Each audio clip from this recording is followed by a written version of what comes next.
When evaluating how good a play or card is in a card game, the two main factors you want to look at are how much tempo and card advantage it gains you. I'll have a separate video on card advantage up soon, but in this video I'll be breaking down what tempo is, how to gauge it, and how to use this in your evaluation. First, let's get a common misunderstanding out of the way. Tempo does not translate to speed. Rather, the name is derived from the word temporary, since tempo describes the manipulation of temporary resources that dissipate naturally if you don't take advantage of them. The most prevalent of these is the mana that you have available every turn. It is obviously an incredibly important resource, as you can't cast spells without it, but if you don't act on it by spending it, it disappears and resets the next turn. This is what makes it a temporary resource, aka a tempo resource. It's important to understand that I am talking about the mana itself, not the permanents producing it, like lands or elvish mystics. These will still be around next turn, however the mana they could have potentially made on this turn will not. This is likely easiest to understand by looking at a good example of a pure tempo card, Dark Ritual. Dark Ritual does not gain you anything permanently. It gains you additional mana for only one turn, after which it dissipates. This means if you cannot take advantage of the tempo Dark Ritual gains you, it's a useless card. Playing your tempo game well means taking advantage of your tempo as best as you can. The simplest concept that results from this is that you should spend as much of your mana as possible each turn, as any mana not spent is lost forever. This is why we like to have 2 mana worth of spells on turn 2, 3 mana worth of spells on turn 3, and 4 mana worth of spells on turn 4, because it takes the best possible advantage of our temporarily available mana. The other way to make a good tempo play is to make your opponent lose tempo. Let's say your opponent wanted to cast Fact or Fiction on Zen Step with his 4 untapped lands. However, you play a Lightning Strike, and since he is at 3 life, he has to counter your strike for 2 mana. If he doesn't have anything to cast for 2 mana now, you just made him spend 2 mana on nothing, gaining you a tempo advantage.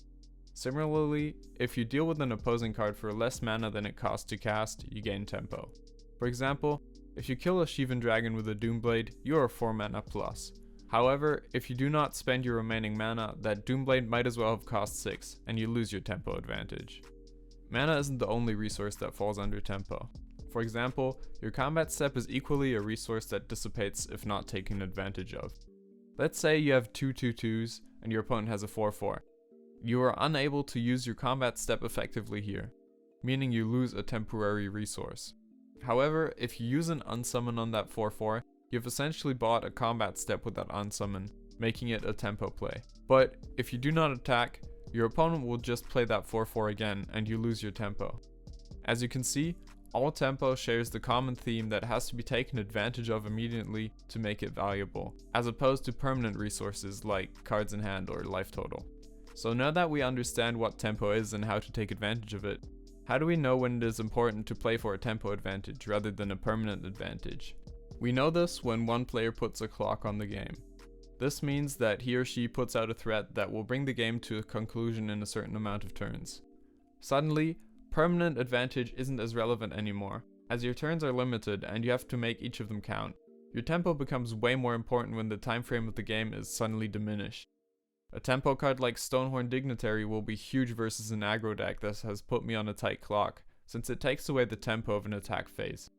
On the contrary, it will generally be horrible versus a control deck, since, against control, tempo is a lot less relevant than building up a solid amount of permanent advantage. Control decks don't really put a clock on you until very late in the game, so unless you put a clock on them, tempo will generally not be the most important factor to consider. To put it simply, prioritize tempo in your evaluation of the game when time becomes a relevant factor. This is why great Magic players value quick decision making and try to streamline every move around their goal, as they know that every turn they are not advancing the game state in is an inefficient use of their tempo. Alright, so let's summarize. Tempo describes the manipulation of temporary resources that will dissipate naturally if not taken advantage of, like mana or combat steps, be it yours or your opponent's. It is gauged by how many of your temporary resources you were able to spend effectively, or how many you were able to deny your opponent from spending. Tempo should become your top priority in a game when time becomes an important factor.